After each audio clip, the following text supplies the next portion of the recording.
Fala pessoal, tudo bem? Aqui quem fala com vocês é o Ender. Galera, hoje nós iremos falar de um assunto de suma importância na criação de modelos de inteligência artificial, que é rotulação de dados, né? Então, entre esses outros assuntos, nós teremos também o que é regressão linear, a diferença entre regressão linear e classificação, a diferença entre regressão linear e redes neurais. Se você ficou curioso, se você quer saber o que é rotulação de dados e como fazer esse processo, fique até o final.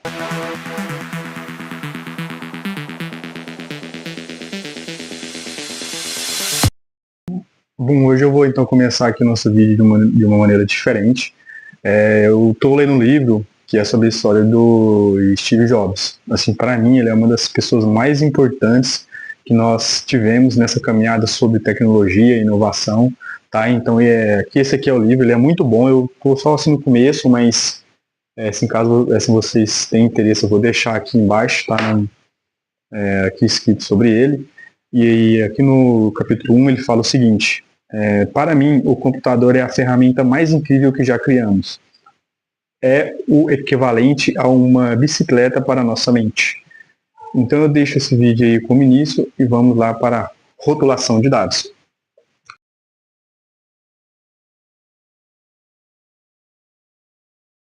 O que é essa rotulação de dados? Bom, então, pessoal, a rotulação de dados é o processo que nós vamos dar características para aquele meu warehouse, ou seja, para aquele meu banco de dados, onde eu tenho ali várias entradas e saídas, porém com nenhuma características. Então vai ser a partir daquele momento que eu vou dizer para o modelo que ele tem que pensar daquela forma.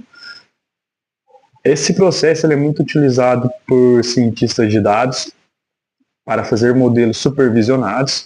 Então, é de suma importância, porque os dados, quando eles advêm ali de um banco, nós temos que entender quais são as principais características dele e qual vai ser o nosso objetivo ao pegar esses dados. Então, é na rotulação que nós iremos entender as principais características desses dados. Então aqui eu tenho dois exemplos aqui para vocês entenderem o que é de fato isso. Vamos dizer aqui que eu tenho um modelo que ele precisa entender o que é um humano naquela imagem. Então eu vou ter que rotular várias imagens de humano através daquele banco de dados bruto e inserir que ali eu tenho um humano. Então esse é um dos principais exemplos aí que o pessoal está usando. Então, assim, seguindo esse exemplo, como que esse modelo que vai identificar um humano, ele vai conseguir entender isso? Aí você me pergunta, então é a mesma coisa, de quando eu vou em algum estádio ali eu vou entrar pela minha face. É realmente isso, ele vai reconhecer através de características o que é um humano. Então isso é, bem importante. Outro exemplo aqui, pessoal, imagine vocês que eu estou fazendo um modelo para reconhecimento de voz e eu quero que ele reconheça que naquela voz eu tenho palma ou que eu tenho algum ruído. Então esse também é um bom exemplo. Então nós vamos rotular aquelas vozes para identificar o que é palma. Então esse também é um grande exemplo.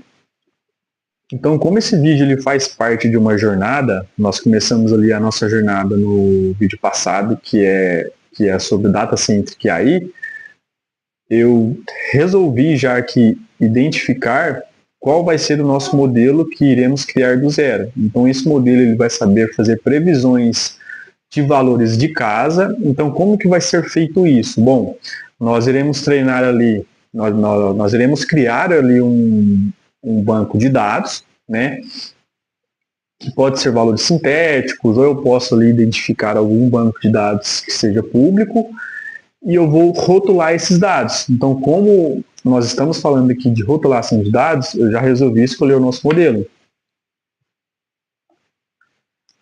E o nosso modelo ele vai se utilizar de um algoritmo chamado regressão linear. O que é essa regressão linear? Essa regressão linear ela é feita principalmente com dados históricos. Então, como aí no nosso modelo, ele só saberá fazer previsões com dados históricos sobre venda de casas, com esses 3 parâmetros. Então, esses 3 parâmetros será a localização da casa, a quantidade de quartos e o tamanho dessa casa. Então, ele só vai saber identificar ou fazer uma previsão se eu rotular essas entradas em X, que eu acabei de falar, para o valor em Y, que é o valor final. Bom, então a regressão linear ela funciona da seguinte maneira. Nós ali vamos criar, nós vamos criar uma fórmula que é uma função polinomial de primeiro grau que seja. Então vai ser essa função que eu criei aqui para os dados de treinamento que vai dizer para mim qual que é a ligação entre o valor de x e o valor de y. Então, a partir do momento que eu já tenho essa função que é sobre essas entradas, ou seja, sobre os dados de treinamento, eu vou ter que criar uma segunda função que vai ser o nosso modelo. Aqui nessa nossa função polinomial, nós temos que fazer um ajuste dessa função para saber identificar através desses dados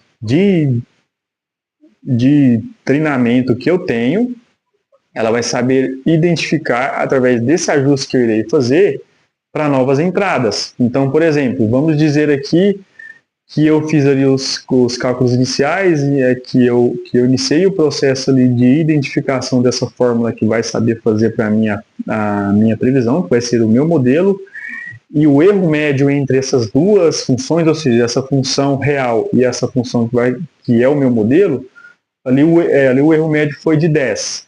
Então, nós temos que descer esse erro médio através de um processo que chama descida de gradiente. Então, nós vamos descer até um certo ponto que ela vai saber identificar esses valores de casa para novas entradas. O que acontece? Que é de extrema importância deixar claro para vocês.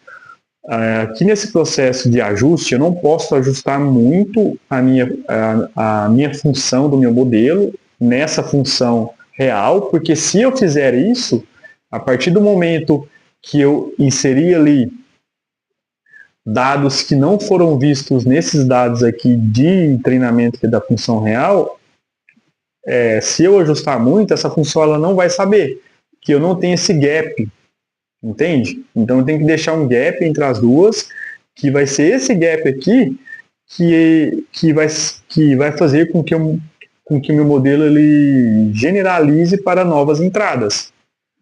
Então é esse o processo, né, aí que envolve aí o algoritmo de regressão linear. E aí existe também um outro processo que nós podemos utilizar para não sofrer desse sobreajuste, ou seja, desse overfit, que é a inserção de ruídos nesses valores de treinamento. Então vamos dizer aqui que eu criei uma função polinomial, né, e que essa função polinomial ela vai saber identificar esses valores aqui entre os dados de treinamento. Então vamos dizer aqui que eu inseri os dados de X e dei um valor de 10 mil reais numa casa, vai. O que acontece? Como que funciona esse ruído? Então eu vou inserir esses 10 mil reais mais mil reais. Então eu estou inserindo aqui um ruído, esse gap que vai ser aqui de R$1.000. Então quando essa função ela for aqui fazer esse meu ajuste, ela nunca vai saber se ajustar nesse valor real, porque eu vou ter esse gap de R$1.000. Então, um dos processos para evitar também esse sobreajuste é a inserção de ruídos aí nos meus dados. Então, isso é bem bacana, né? Vocês estão vendo aqui que eu estou falando e eu falo isso com extremo prazer. Eu espero que esses vídeos que eu estou fazendo ajudem vocês. Essa é a minha intenção, tá, pessoal? Bom, então aqui como nosso próximo tópico, eu gostaria aqui de abordar a diferença entre regressão linear e classificação. Qual que é a grande diferença entre esses dois algoritmos? Que esse algoritmo de classificação ele é muito útil aqui em resultados binários. Então vamos dizer aqui, por exemplo, Eu estou ali criando um modelo para classificar o que é spam e o que não é spam ali naquele e-mail.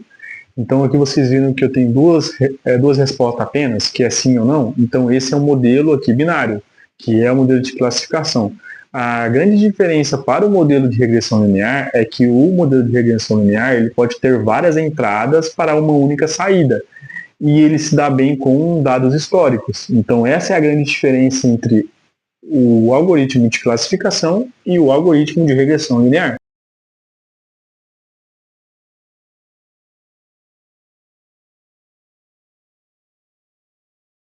Então, a principal diferença entre regressão linear e as redes neurais é que na regressão linear eu consigo identificar a quantidade de camadas que essa regressão tem. Então, nós teremos uma camada de entrada, uma camada intermediária e uma camada final. Já nas redes neurais, nós temos uma camada de entrada e uma caixa preta aqui nesse intermédio, e uma saída. Então, são muitos estudos que já foram feitos em relação a isso e não conseguem identificar aqui de fato o que está acontecendo nessa caixa preta. Por isso que as redes neurais elas são muito ligadas, elas são muito linkadas com o fato de ser deep learning, né? Porque é um conhecimento profundo de fato, tá, pessoal? É isso, espero que tenha ajudado vocês e até a próxima.